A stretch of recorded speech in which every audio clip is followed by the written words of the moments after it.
more people might join. Welcome at today's seminar. It hasn't been a long time since the previous one, but there's a reason for this. Today's talk will be a follow-up on the talk of Professor Bettina Berend of last week on deconstructing ethics for autonomous vehicles. And today we have invited Charlotte Ducuing and Orian Dheu. They will dive into the legal issues on autonomous vehicles, and both speakers currently work at CIF. Charlotte has been doing research at CIF since November 2017. She worked on legal issues related to autonomous and connected vehicles as a part of a project named Concorda. Nowadays, Charlotte is working on a PhD on how data can be regulated with respect to their economic value as an asset in the data economy.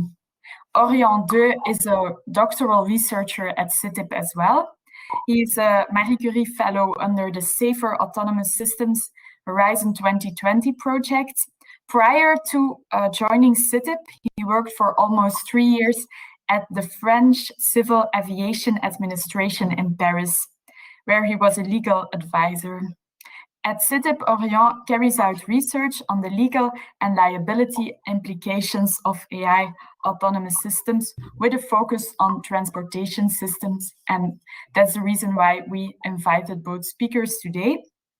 Before I give the floor to Charlotte and Orian, I would like to point out that the next talk will be on the 6th of April. Jana Dimova from Distrinet will give a talk on online tracking and anti-tracking evasion. If you want to know more about that, please join us on the 6th of April, and we will distribute a title and abstract of the talk soon. But as always, don't hesitate to contact us if you have any ideas for possible topics or speakers, and we are very happy to consider them. And yeah, the floor is yours now, Orian and Charlotte. Thank you very much, Sophie. Charlotte and myself would like to both thank you, Jan, Tobias, and Sophie, for inviting us. We are very, very happy to be here today and hope that we'll have some lively discussions following the presentation. So today we'll be looking at the law getting or not outpaced by autonomous vehicles. So just some funding acknowledgements. In my case, my research is funded by the MSc and Safer Autonomous Systems project under the Horizon 2020 program. And part of Charlotte's work has been based on the Concorda project, which received funding under the European Union's Connecting Europe Facility program. So today we'll be following up on the fascinating discussion about autonomous vehicles, but from a more legal perspective. So you have this image here of a self-driving car, and you see the person is reading a book. And so one of the benefits, the alleged benefits of these vehicles would be to allow for more time to the users of such vehicles. You also have increased mobility. Such autonomous vehicles would allegedly allow certain portions of the population to get access to mobility, for example, young people, elderly people. And one of the main selling points of autonomous vehicles is for sure the supposed increased safety that they would provide to the users and also third parties, other road users as well. As you can see a little bit on this image, and this is probably a fully autonomous vehicle, but strangely there is a wheel in the vehicle. So probably the design, there is a design problem here, but in any case, these vehicles embed very complex technological features, some of which are characterized as being disruptive. And as a first caveat, or a disclaimer, we want to tell you that, well, there are a lot of different deployment configuration scenarios that are currently being studied. So our analysis is indeed rather prospective in an ongoing and dynamic analysis in a way.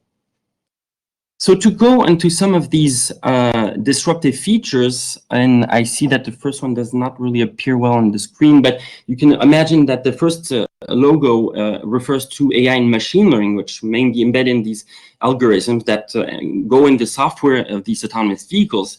The second, I would say, building block of these autonomous vehicles is the increased digitalization And then you also have interconnectivity, because these vehicles will be highly data reliant and will be communicating with other vehicles, for example, with other road users, could be communicating with digital or physical infrastructure, and also communication network providers, for example.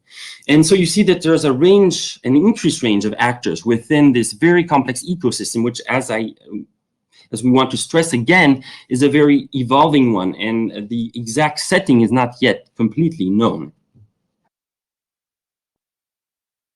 So our main question is, will these new vehicles and the associated technologies outpace the law? And now I give the floor to Charlotte to talk about this.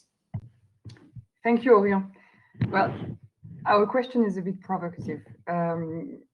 Autonomous vehicles, just like other similar technologies, but especially with autonomous vehicles, they've been pictured as, the greatest disruption. They would change the world, hence the picture that you can see here. So first, we'd like to go into the question, what does it mean actually to outpace the law? Thank you for switching. So this is this concept of outpacing of the law is something that is not limited to autonomous vehicles. It's often referred to concerning new technologies. So on the one hand, you have technology-driven innovation that are usually fast developing. They require a trial and error process. Usually you don't know at the design phase what the outcome would be, so there's a level of unpredictability. And very often a high level of technicality and complexity. On the other hand, the law is described as derived from a long decision-making process, which is actually, the double-edged sword of what it takes to be democratic. The law is made by non-expert actors. They are elected people. The law is, of course, grounded in the existing. So you could say the law is a stratification of past policies, in the sense that there is some sort of conservative bias of the law, especially if you look at, for instance, what lawyers often look at is consistency. So we want the law to have some sort of internal consistency, which implies that you have to take into account what's already there in the law. And it's, again, very difficult for lawmakers to anticipate the effects of new technologies beforehand. So either you try to anticipate beforehand and it's difficult, or you try to regulate afterwards and it might be too late. So you have this problem. So this is why the law is often referred to as being outpaced by new technology. So you have this concept of pacing problem of the law, or the common grade dilemma. So this can be, shortly speaking, this can be summarized by two features. So first, this idea that the law is lagging behind technologies, always trying to swim behind the stream. And second, the fact that the law is often perceived as a hurdle to new technology. So you would have the law on the one hand, innovation on the one hand, and the law would always kind of stand in the way because it's not fit for purpose. I just wanted to make a mention to a great thinker, Hartmut Rosa. This is a side note, but I advise every one of you to read his great work. So he made a sociology of social acceleration and of our relationship to our environment with respect to time. And what he says is there is some sort of missynchronization and increased missynchronization between the lawmaking and the techno-economical development, which he says could be a threat to democracy, but that's on the side note. So on the one hand, this outpacing problem of the law, but on the other hand, the law is also very important for innovation. Simply to make innovation happen, you actually need the law very often. This we see as lawyers. You need law, for instance, to bring trust, to have some level of certainty on how, in which context can innovation be developed. And also, very simply, the law is what it means to take collective decisions on what we want as a society, how we want to channel innovation, or maybe how we want to foster, or how we want to stop them if we don't like them. So this democratic aspect. So concerning autonomous vehicles in particular, as I said, there's this perception, very often perception, that autonomous vehicles are the ineluctable future. Oops, no, you need to go back. I'm not done yet. Thanks. So this idea that autonomous vehicles anyway will happen. So now taking this into account that autonomous vehicles will be there on the road in the near future, then you look at the law as a problem, that the law is not yet fit for that. So then you have this agenda setting that the law should make it happen, should remove the legal hurdles that are there standing on the way to autonomous vehicles, for instance. But if you look on the other side, you could say, well, as things stand, actually, now autonomous vehicles are prohibited at international law level, because you need, in international treaties, there is this requirement that they should be a licensed driver behind the steering wheels. So you could say, as things stand, actually, it's really up to us as a society to decide whether we want autonomous vehicles to be on the roads or not, and if so, under which conditions. So you could see this as an outpacing problem, or you could also see this as a good opportunity for us to have a democratic choice on what we want, actually. And then it's beyond the field of the law, of course, but there are a lot of discussions on, for instance, whether autonomous vehicles and under which condition they could be beneficial for fighting against climate change. So that's obviously one of the things that should be discussed.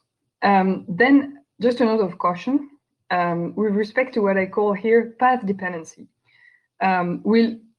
Orian and I will go through two sets of legislation. So the first one is technical regulation of vehicles, and the second is liability for vehicles, road vehicles. But we need to be aware of the fact that the regulatory choices that we make now concerning autonomous vehicles have an influence on how technologies develop in the future, and also on how regulation is made in the future. So this is my transition to the following parts. Thanks. So first, we look at technical regulation of road vehicles. You can move to the next slide. Thanks. So very shortly, technical regulation of road vehicles, what does it mean? It means that in order to put road vehicles on the roads, you need to have a prior certification of them. And this is made, shortly speaking, at 3 different levels. So at EU level, we have product legislation, type approval legislation that got recently revised, that harmonizes how it's like to go through this type approval of vehicles before they are put on the roads. But actually, when it comes to the content of what road vehicles should comply with, then it's referred to the UNECE, so at international level, and then the UNECE under the UN has a mandate to develop vehicle technical regulation. So shortly speaking, very technical stuff from a lawyer's perspective. And concerning autonomous vehicles and connected vehicles, there's a working party that was created specifically to develop dedicated regulations. And then you have regulation, so to say, that is made by the manufacturer himself in order to implement this. So usually you certify not a vehicle as such, but a vehicle type, and then the manufacturer should ensure that every vehicle confirms with this vehicle type. So we are talking here about ex ante certification of vehicle types, meaning before the vehicle types can be put on the market. There is a very strong focus on safety requirements, of course, for obvious reasons. And we see increasingly cybersecurity being part of safety requirements. So we see this in the latest revision of EU legislation. But we also see this in the UNECE vehicle technical regulation. So we can move to the next slide. Thanks, because now I'm going through this. So this is based on a research that I made in 2019. And at the time, there were 2 proposals. So one proposal at the UNECE level for a recommendation on cybersecurity, and another one, which is actually a draft recommendation on software updates related to cybersecurity and over-the-air issues. My disclaimer here is that, well, my research dates back from a bit more than a year, and I did not follow up on what happened next, whether they were implemented as enforceable regulation or not. But my point here is to show certain interesting features. So when trying to implement cybersecurity of autonomous vehicles, autonomous and connected vehicles, as part of those technical regulations, what did this proposal and recommendation try to do, and what were the limitations? To what extent can those technical regulations account for cybersecurity needs? What I could see here is three different features. So first, there is an extensive interpretation of what I call a CAM, is a connected and autonomous mobility vehicle. So there is an extensive interpretation of this vehicle in space, meaning that it's a bit unclear actually where the vehicle is delineated with respect to its environment. So for instance, data stemming from external data that have an influence on safety features of the vehicles, do they make part of the vehicle or not? Do you need to secure them or not? And so here the point was to try and have them indeed secured, so part of the scope. Second thing is an extension of the scope of the technical regulation themselves to the whole life cycle of the vehicle. So traditionally, the manufacturer is responsible for the manufacturing phase, then you have the placing on the market, and then you have the consumption phase. But when it comes to cybersecurity, we all know that cyber threats, they are dynamic, and you can have new threats, new risks that arise when the vehicle is already consumed, is already on the market. So then what those proposal and recommendation try to do is they try to actually follow the vehicle throughout this whole life cycle to secure it, also including in the consumption phase. Then the third aspect is a result actually of the two precedent one, an extension of the scope of technical regulation, not only to the vehicle type, but also to the manufacturer's organization. So the idea is to create a certification of the car manufacturer. So you have certification of vehicle types, that's the traditional thing. Now the idea would be to also certify the manufacturer himself with respect to its risk management system concerning cybersecurity and software updates. So this is a big shift. We can move to the next slide. So this is a big shift. You could say, okay, by means of these extensions, technical regulations of road vehicles are trying to cover the risks that arise from autonomous vehicles. So you could say they are fit for purpose. Well, a few things to say. First, you see that there is an extension to regulating the car manufacturer himself in a way that is actually akin to what we see in the regulation of cybersecurity service provision, which is therefore not product legislation. It's a bit different. Second thing is there seems to be a strong limit to technical regulation concerning the integration of the autonomous vehicles in its spatial environment. You can traditionally, technical regulation that are imposed on the car manufacturer as based on the idea that the car manufacturer is the best place to secure. But here, when it comes to external connectivity, you may challenge that. So again, it depends on which technology would be faster or not. As Orion said, there can be many and they're still under constant development. But if we go for X2V, for instance, then you can question whether this is indeed the best piece of legislation. Then what we see here, and this is a broader trend, is we see that actually the role of the car manufacturer is changing and towards also being some sort of a service provider of cybersecurity, for instance, throughout the life cycle of the vehicle, which is very different from what it takes to be a manufacturer. To some extent, it might be that it interferes with a new role as maybe fleet operator or backend server operator. You have different terms being discussed. And well, it questions how these if they were to be implemented, these technical regulations, as extended as just explained, would have consequences on liability. We're talking about product liability mainly. I'm not discussing this in detail. Then the second thing that I wanted to mention here, thank you. So that was the first aspect that I wanted to look at, is cybersecurity. And then the UNESA is also looking at the dynamic and evolutive features of autonomous vehicles when it comes to actually driving. So the question is, okay, the car will be in a way driving instead of the driver. How do you come up with this? Do you take this into account in technical regulation? Do you certify these driving features under the regulation that we already have with those technical regulations?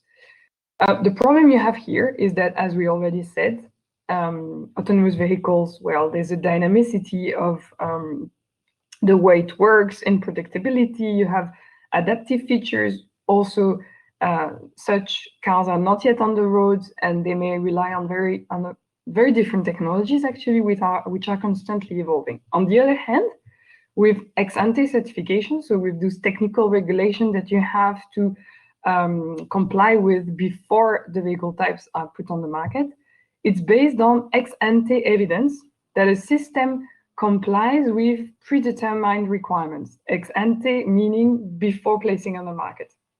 So the two do not fit easily together. So what we could see here, the UNESA came up with a proposal on how to certify automated and autonomous driving systems.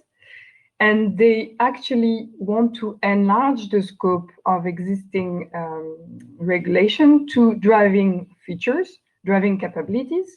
So if you look from picture 1 to picture 3, so covering actually what the human driver currently does, we see a shift from design-based requirements to more process and functional-based requirements. The idea that, okay, you need to secure, and then the means are for you as a car manufacturer to decide. So that also means they want to have increased responsibilization of manufacturers on which means they should leverage in order to achieve a certain end. So what you could call principle-based regulation. So it's too soon to say whether technical regulations and this ex-ante certification practice is likely to be outpaced. It's going to be changed by this willingness to secure and to certify the driving capabilities of autonomous vehicles. It will need to change, but it's too soon to say whether it will be outpaced, whether the law would be outpaced, and to assess whether and how it would have an impact on other related pieces of legislation, especially liability, product legislation as a whole. But at least you can see that there are common trends towards more responsibilization of manufacturers, more principle-based regulation. I hope that was not too long. I'm done on my part. So next one is Orian, speaking about liability. Thank you, Charlotte. So we saw that these technical and safety regulations play a great role in the automobile setting. And we saw that some of these regulatory frameworks there are certain initiatives for them to evolve. But these safety technical regulations are just one part of the iceberg. And as we already kind of hinted to it last week, when you talk about autonomous vehicles, you very often refer to as the liability problem, with no driver on board who will be attributed liability when the accident occurs. So we'll be first looking at kind of trying to define what liability is. There's some introductory information on what we understand as being liability. We'll look at this ecosystem of potential actors who could be held legally responsible. And then in the third part, we will look at whether or not liability frameworks will be outpaced, and we'll see that, well, yes and no. There's no direct answer to that question, partially and partially not. We will see that these autonomous vehicles and the corresponding ecosystem, the foreseen ecosystems, will also challenge some existing legal paradigms, and namely what we call with Charlotte the product-oriented paradigm that she already kind of mentioned in her presentation, and we will finish with some normative considerations. So what is liability? So last week we heard a lot about different terms. Different terms were used. We use accountability, responsibility, liability. I won't go much into detail as we were time constrained, but responsibility, it can be either a moral responsibility, which is not necessarily a legal responsibility, but liability really refers to the legal responsibility. And so today we'll be focusing specifically on civil liability as the field of law that deals with the compensation, the redress of harm suffered by victims. And so you see that civil liability has a compensatory function, but also has other functions that have been identified by or theorized by different authors, such as the deterrence function of liability. It is held that because we threaten certain liable persons with the risk of being held liable, it would have a prophylactic effect in orienting their behavior in a certain way, in preventing the damage from occurring in the first place. So that is what we call the deterrence effect. But there's a lot of question on whether it is really implemented or not. Then you have the risk distribution function, which has been theorized by the law and economics school of thought, which basically says that liability serves as a mean as distributing the risk along a part of different actors. So today, I also want to focus on the fact that liability is mainly national specific, and that's one of the problems when you try to examine liability, assess the question of outpacing or not of liability mechanisms with the introduction of these autonomous vehicles. Liability is mainly national specific, especially extra-contractual liability, except for one regime, what we will see a little bit further, is the product liability regime, which stems from a European piece of legislation that was transposed into member states' law. So when you think about, we kind of describe this ecosystem, this new road traffic ecosystem. So in the traditional road traffic ecosystem, you mainly have these categories of actors, which could potentially, which would be involved in the functioning, the operations of the vehicle. You'd have the driver owner, obviously, be held liable and would be usually held liable. You would have other users, motorists, passengers, pedestrians, and you would have the manufacturer, and also possibly road infrastructure authorities. With this new ecosystem, we saw, and depending on which configuration scenario will be deployed, you have much more actors which are involved in the operation and the vehicle. It's true that some of these actors already have a role in traditional or current vehicles, such as the GNSS providers. However, the difference here is that they will have a safety critical function within the operation of the vehicle. And this obviously may impact liability should the inevitable occurrence and an accident occur. But what we want to see today is rather, are the current liability frameworks really going to be outpaced? We have this assumption in the general public that, well, current mechanisms are not adapted to these new technologies, to these new vehicles. And I think we have to really nuance this assertion that these autonomous vehicles are going to outpace current liability frameworks. It really depends in which legal system you will, the accident occurs, in which legal system you study. So you have two main categories of countries, two legal systems that are in place for road traffic accidents. Certain countries have a fault-based road traffic liability system, where the victim needs to prove the fault and attribute the fault to the user, to the driver of the vehicle. And then you have the second system of legal liability where the victim, it does not require to prove fault, is only required to prove objective elements, and I'll come back towards that. Within fault-based liability systems, indeed, it may be more difficult, depending on the level of automation, to attribute liability. For instance, in level 3 vehicles, you have which is vehicles that correspond to partial automation. Will it be possible to identify a driver?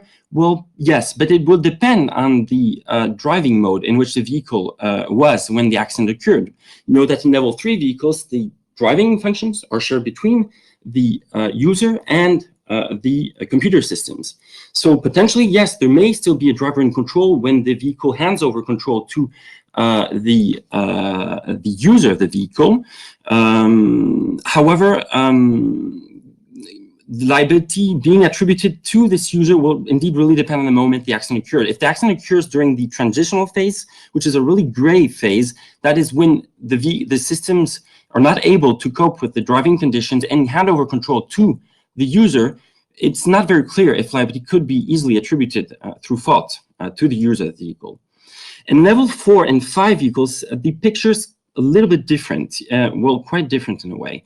You have in level 4 is high automation, or level 5 vehicles, full automation. It will be virtually impossible to identify a driver. Driver understood as the person who controls the vehicle. In this sense, the systems are controlling the vehicle. And so the user becomes a mere passenger within these autonomous vehicles. However, if liability can no longer be attributed to the user on the basis of not controlling the vehicle, he or she may still be held liable for example, preventing a safety critical update from occurring, or for adding unauthorized third-party software, for example, if that led to the damage. But you see there are certain problematics in fault-based systems. But in certain jurisdictions, such as partially in Belgium or in France, you have a no-fault strict liability compensation mechanism where the victim is not required to prove fault. Usually, for example, you have in France the Badinter law, in which the victim only has to prove the damage, also to prove also that it was victim of an accident in which a vehicle was involved. So much more easier to implement and much more easy to apply to autonomous vehicles. So you see that in these systems, the primary liability bearers or their insurers may also apportion liability costs through recourse action against secondary liability bearers. So if we go on the no-fault traffic liability or no-fault compensation schemes, the victim will traditionally be compensated for more or less easily, but then the vehicle liability insurer may want to address recourse action against liable third party. That could be the manufacturer. If he deems that the accident was caused due to a defect in the vehicle, he may bring a claim against the manufacturer. Or it could be the road infrastructure authorities for a failure in the digital or physical infrastructure. It could be service providers, could be data providers. So in this system, we have a strict base liability road traffic mechanism. The problem will be more for the insurer to really apportion the liability costs with the other actors within this ecosystem. So we also with Charlotte, and that's also in one of our part of our articles that we wrote together, we look at product liability and some claims that are being made that the manufacturer will see increased liability exposure through the introduction of these autonomous vehicles. And we kind of nuance this assertion for several reasons. First, so according to this assumption, with these autonomous technologies, a control shift would occur from the vehicle operator, human operator, towards a machine. And this would logically, according to a lot of legal scholarship, mean a liability shift towards the manufacturer. From a very concrete perspective, it's not completely obvious that the manufacturer will see increased direct liability exposure, at least.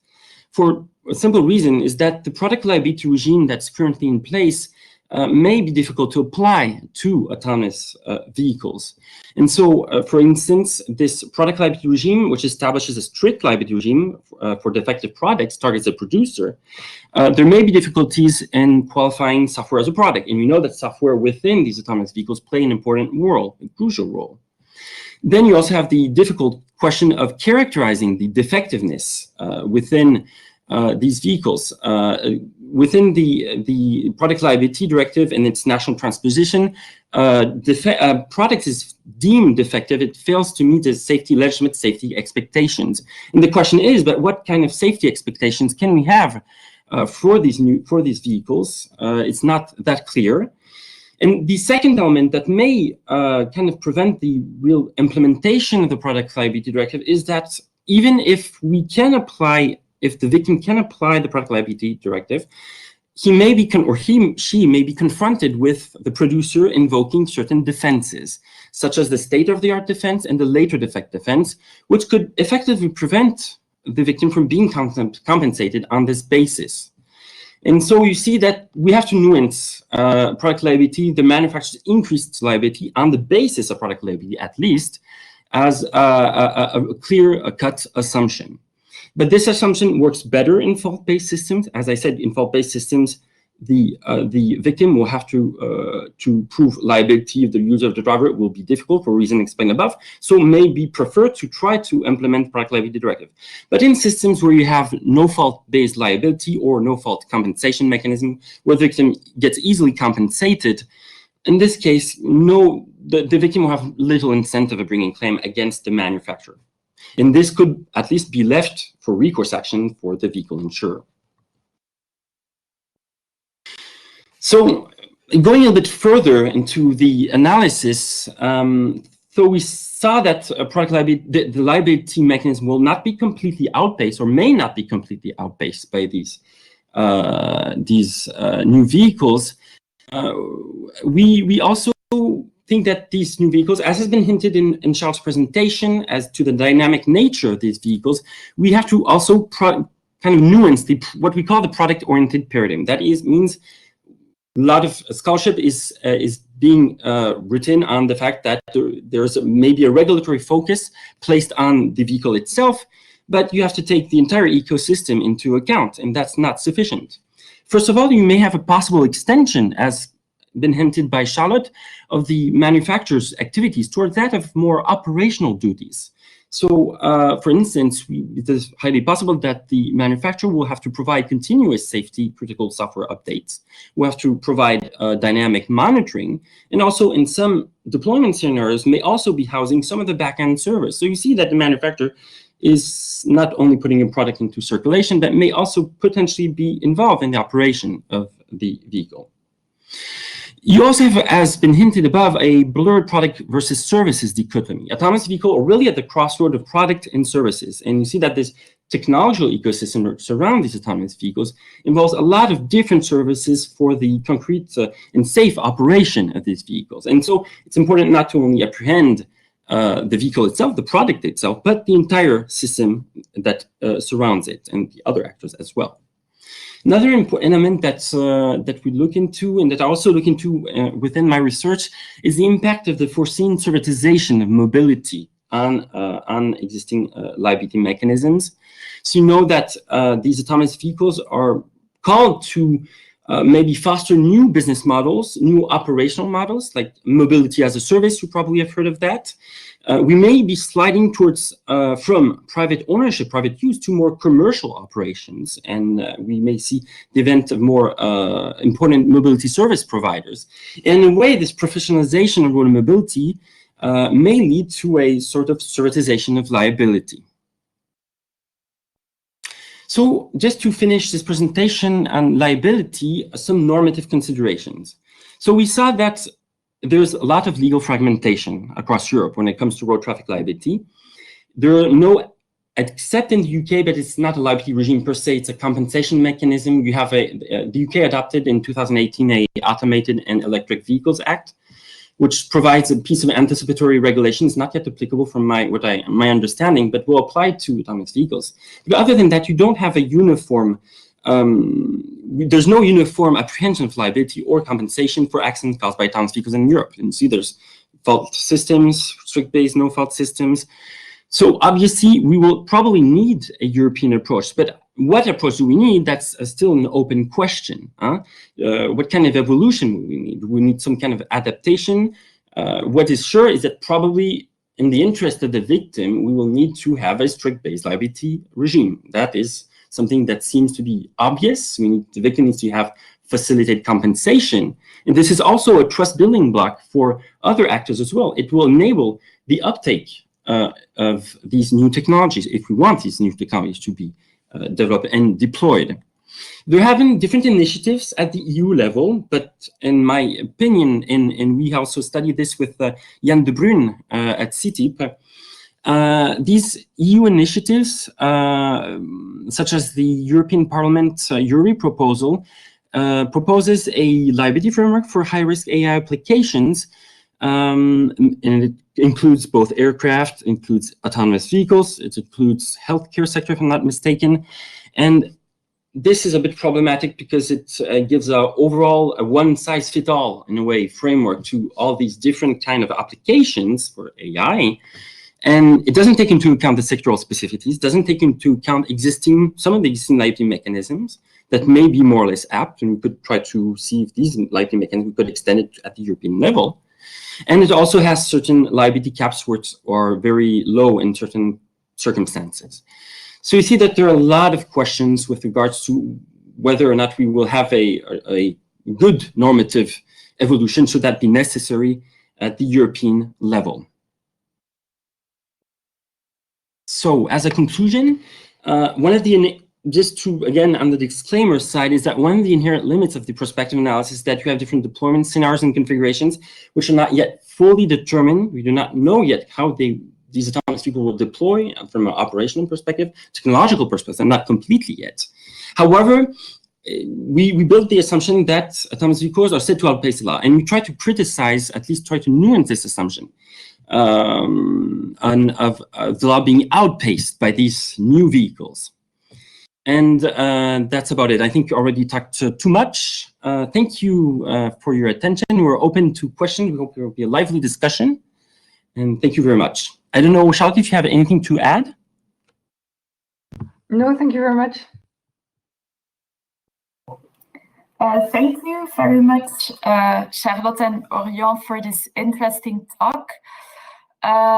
Perhaps I have a question first before turning to the chat, but in the meantime, I would like to encourage everyone who has a question to put it in the chat or afterwards to open his or her mic.